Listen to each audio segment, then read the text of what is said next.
निशा रसोई से गर्म गर्म खाना लेकर बाहर आती है। वो प्यार से थाली अपने ससुर जी की तरफ बढ़ाते हुए कहती है, लो पापा जी खाना खा लो। फिर सामने सोफे पर बैठी अपनी सास की तरफ देखते हुए धीमी आवाज में कहती है, माँ जी बच्चों की छुट्टियां पड़ गई हैं। अगर आप कहो तो मैं 2-4 दिन अपने मायके हो आऊं। इतना सुनते ही सास तुरंत तेज आवाज में बोल पड़ती है, कहीं जाने की कोई जरूरत नहीं है। तुझे पता है ना घर का सारा काम कौन करेगा।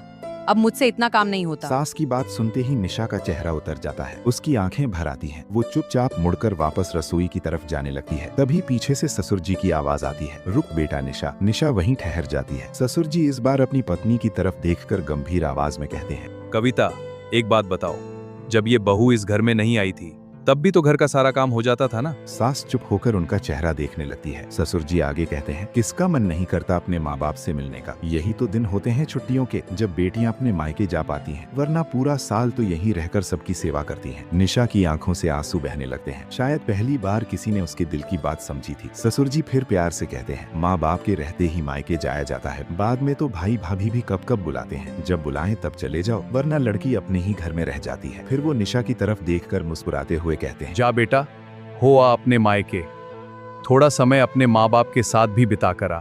ये सुनते ही निशा की आंखों में खुशी के आंसू आ जाते हैं। उसे यकीन ही नहीं होता कि उसे इतने समझदार और प्यार करने वाले ससुर मिले हैं। ससुर जी फिर अपनी पत्नी की तरफ देखकर कहते हैं, और अगर तुझसे काम नहीं होगा तो मैं हूं ना, मैं मिलकर करवा दूंगा तेरे साथ सारा काम। अब सास को भी अपनी गलती समझ आ जाती है। वो चुपचाप बैठी सोचने लगती है कि सच में शादी के बाद एक बेटी अपने माँ बाप से मिलने के लिए भी तरस जाती है।